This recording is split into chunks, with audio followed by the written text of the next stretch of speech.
સુરતમાં પોલીસ પણ સુરક્ષિત નથી। બેસ્તાનમાં લુખ્ખા તત્વોએ પોલીસ પર હુમલો કરી નાખ્યો।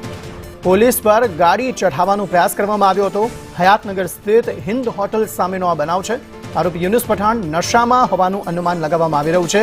કાળા કલરની સ્કોર્પિયો કારમાં બેસીને આ હુમલો કરવામાં આવ્યો હતો। કારની સ્પીડ વધારે હોવાથી પીસીઆર વાન પણ આખી ફંગોળાઈ ગઈ હતી। પીસીઆર વાનને ટક્કર મારીને આ આરોપી ફરાર થયો હતો।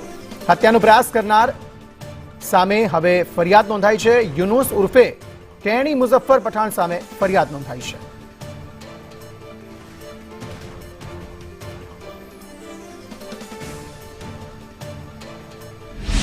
સુરતમાં ફરી એકવાર આપણે સામે એવી એક ઘટના બનીને સામે આવી છે કે આપણે બોલી શકીએ છીએ કે પોલીસ સુરક્ષિત નથી અને ટપોરીઓ માથાભારે બની ગયા છે। હાલ આપણે બેસ્તાન પોલીસ સ્ટેશનમાં ઊભા છે અને બેસ્તાન પોલીસ સ્ટેશનની પીસીઆર વાન GJ5 GV1542 દેખાઈ રહી છે। આ જ ગાડી પેટ્રોલિંગમાં હતી અને એક ટપોરી માથાભારે છે તે બખેડો કરી રહ્યો હતો ઊન વિસ્તારના હયાતનગર ખાતે અને તેને રોકવા માટે પોલીસ ઘટના સ્થળે પહોંચી હતી। ત્યારે જ પોલીસની આ પીસીઆર વાનના ઉપર એ વ્યક્તિએ હુમલો કરી દીધો હતો।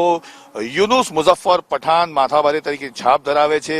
સૂત્રોનું માનીને ચાલીએ તો દેશી દારૂનો ધંધો પણ કરે છે અને સાથે બીજી તરફ મહત્વની વાત એ છે કે આ આખી જે પીસીઆર વાન છે એને ફિલ્મી સ્ટાઇલની અંદર દૂર લઈ જઈને એને પલટી મારી દીધી હતી, ફંગોળી નાખી હતી અને ત્યારબાદ ત્યાં હાજર રહેલા પોલીસ જવાન જે હતા તેના ઉપર સ્કોર્પિયો કાર ચડાવવાનો પ્રયાસ પણ યુનુસ ઉર્ફે ટેણીએ કર્યો હતો અને ત્યારબાદ એ ત્યાંથી ફરાર થઈ ગયો હતો। મહત્વની વાત છે કે સ્કોર્પિયોની સ્પીડ વધારે હોવાથી પોલીસની પીસીઆર વાન ફંગોળા ગઈ હતી, જેના કારણે પીસીઆર વાનમાં બેસેલા 22 ગઢવીને ઈજા પણ આવી હતી। પોલીસ કર્મચારીઓને કચડી નાખવાનો પ્રયાસ કર્યા બાદ પીસીઆર વાનને ટક્કર મારી યુનિસ્ટેરી ગાડી લઈને ત્યાંથી ફરાર થઈ ગયો છે। હાલ અત્યાર સુધી ટેણી હાથમાં આવ્યો નથી, પરંતુ બેસ્તાન પોલીસે આ સમગ્ર મામલે હત્યાનો પ્રયાસ અને સરકારી સંપત્તિને નુકસાન પહોંચાડવાની કલમો હેઠળ બેસ્તાન પોલીસ સ્ટેશનમાં ફરિયાદ પણ લઈ લીધી છે। પરંતુ આ એક ફરી એકવાર ચોંકાવનારી ઘટના કહી શકાય, કારણ કે એક સમયે સચિન GIDC પોલીસ સ્ટેશનની FOPની કામગીરી કરનારો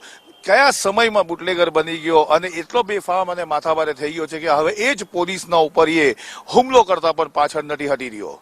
કેમેરા પર્સન અજીત પટેલ સાથે આઝમ સાલે, સંદેશ ન્યૂઝ, સુરત।